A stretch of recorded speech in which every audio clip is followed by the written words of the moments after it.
Et voilà, on a vendu le premier van 17 000 euros. Il est parti tout à l'heure. Demain, il y a ce nouveau van qui va aussi partir. Pareil, vendu 17 000 euros. Même exactement la même chose. Quand je te dis que la demande est folle, elle est folle. C'est-à-dire que ces vannes-là, j'en ai mis 4 en vente et en 6 heures, on avait les réservations. On avait même certains dépôts de garantie. Il y a beaucoup de demandes. Alors, il y a des gens qui peuvent se dire, ah, c'est trop petit. Oui, peut-être. Il y en a d'autres personnes qui se disent, c'est parfait. Et les personnes, alors là, on est en train, tu vois, de le préparer, celui-ci.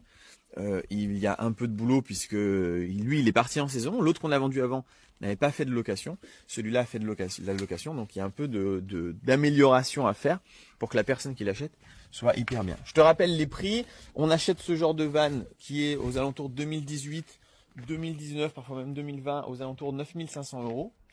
Ils ont dans les 80 000 km et on rajoute 2 500 euros de matériel.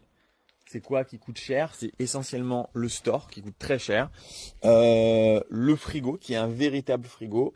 On a évidemment tout ce qui est équipement. Alors on voit pas trop, mais ici en dessous on peut soulever. Il y a table, il y a le gaz, il y a évidemment tout le système électrique. On a des panneaux solaires qui alimentent une batterie sur laquelle il va y avoir les lumières au plafond, des prises, l'USB, le frigo, enfin voilà, pas mal de choses.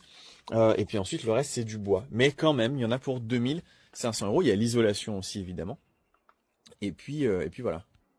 Donc 9 000 euros, 9 500 euros l'achat de l'utilitaire, 2 500 euros pour rajouter le matos, 12 000 euros en totalité, on les revend 17 000 euros.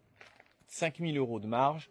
À ça, tu dois enlever la TVA, évidemment, si tu es en société. Mais tu peux le faire en tant que particulier, ne pas avoir de TVA. Et si tu fais qu'un seul van par an et que c'est juste de l'arbitrage de patrimoine, eh ben, tu n'as aucune imposition là-dessus.